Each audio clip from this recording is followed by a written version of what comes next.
Asaduddin Owaisi ji. Thank you, Madam.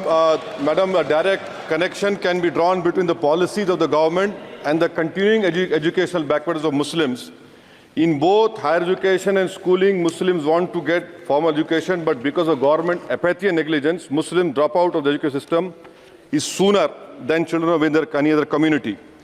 The government UDIC data, Madam, covers school education, says that Muslim student representation gradually declines from class 6 onwards and reaching its lowest in class 11 and 12.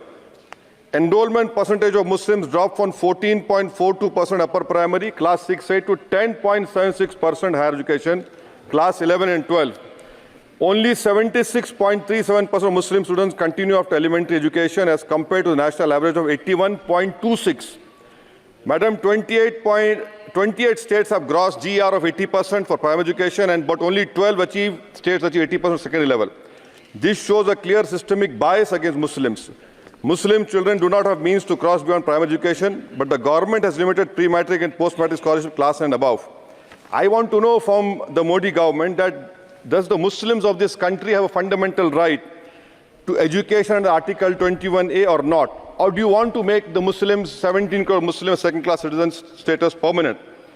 Madam, there are 1.7 lakh fewer Muslims pursuing higher education. That was not the case till 2021. You unleashed your ideology on the biggest minority, and you see that 1.7 lakh fewer Muslims are pursuing higher education today. And I want to give them some bad news. And good news for the nation. Those who say that we Muslims don't teach our girls and oppress our women are wrong. I'm quoting data. I can challenge anyone. Muslim girls are enrolled at school level higher than boys. The gender parity index for the rest of the population is 0.93. But for Muslims, it is 0.99. The sad fact is that these girls and boys are not prevented from educating themselves because of some evil Muslim men, in inverted commas, but because of crushing poverty and absence of government support. This government education policy talks about universal access to education, ensuring universal literacy in India of 2047. But how can you achieve, sir, if 14% of the population is dropping out of education at primary level? How can you achieve when about 25% of rural youths in the age group of 14 to 18 cannot read a class 2 level text fluently in regional language? And while more than half struggle with division 3-digit by 1-digit problems, a skill usually is expected to achieve in class 3 and 4. Madam, over the years, there has been a shift in momentum towards private schools. Government data indicates a decrease in the share of government schools in the elementary category of 87% in 2006 to 62% in 2022. Maybe the Mughals are responsible for this. This means that the government has decided to leave the poorest Indians to for-profit schools and abandon the responsibility on the RT. Madam, for Kendra Vidyalaya, the government has allocated 9,030 crores, Navodaya Vidyalaya 15,800 crores. How is it that you have vacancy of 6,653 in teaching and non-teaching staff? Would you blame Babar for this? I'm sure you'll do that. In Navodaya Vidyalaya, 15,800 crores have been allocated, 4,675 vacancies are there. Sanctioned strength is 34,354. In Navodaya Vidyalaya and Kendra Vidyalaya, it is 56,703. You have passed a law 5 months ago about cheating, malpractices, but you are so great in implementing. It took you 5 months. Maybe you are waiting for the NEET paper to leak. That is what I can say. And I'll show the classic example of favoritism, madam, over here. Jamia Millia Islamia is allocated 3 lakh per student, Aligarh 3.9 lakh per student, and BHU gets 6.15 lakh per student. Why this favoritism? And may I request the Honorable Minister through you, Madam, that PM USP 1558 crores have been allocated. Please have some liberal mindedness, so that more Muslim students can get this. Your HIFA scheme, Madam, HIFA scheme, 39,720 crores have been sanctioned for 103 institutions. 22 are IITs, 12 are AIMs.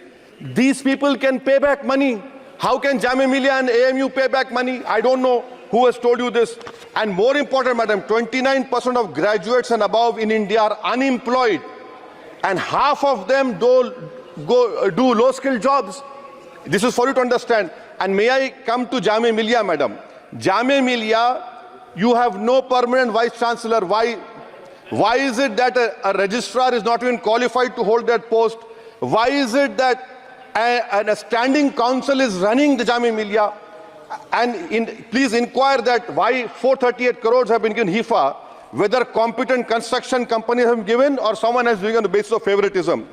How is it, sir, that the present status of 100 years old Jamia Teachers Association, their office has been sealed, their body has been dissolved, there is no funds to run the university, to pay outsourcing staff, to build for building maintenance, no research grant. I demand that registrar and the standing council to be immediately removed.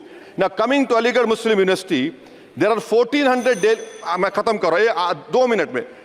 AMU daily wage workers are 1,400, temporary 1,559. Why don't you regularize them? And why are you not giving separate funds, Honorable Minister Garu, to the AMU branch at Murshidabad, in Mallapuram and in Kishanganj? Do you want it to be closed?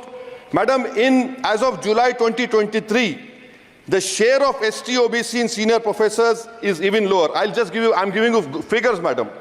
In Central University, there are 66.29 general teaching staff. SC, ST-OBC only 30%. NIT 67%. 33% ST-OBC. In IIT, 84.5 general category. SC, ST-OBC 14%. IIM 86.83%. And in general 11%. Who's responsible, sir? You are running the government 10 years.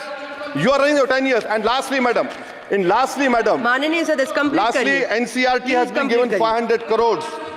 May I dare to say that this government has been distracted with fudging textbooks, teaching propaganda to children. You want me to sit down? You want to sit on record? आप बोलेंगे? जवाब नहीं दे पाओगे, बैठो खामोश तुम.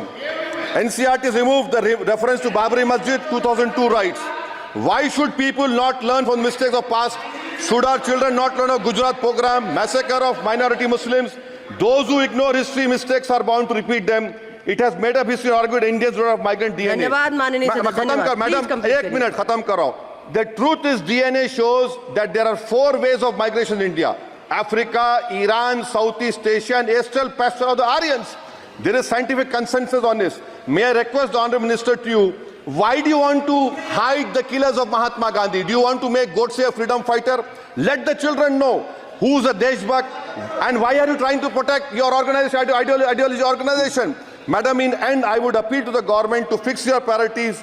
You need to construct more government schools, improve quality of schooling. You need to make active efforts to reduce dropout rate of Muslims. You have a job cut out for you. Do not waste your time. Do not use school textbooks as battleground for petty ideological quarrels. The future of our children depends on the quality of education. May I request the Honourable Minister, concentrate on 14% Muslims. You have the highest dropout rate. This nation, we want it to become Viksit Bharat. But if you keep on unleashing ideology of hatred, we cannot become Viksit Bharat. Thank you, madam. माननीय सदस्य चंद्रशेखर. मैं अपना moisturiser घर पे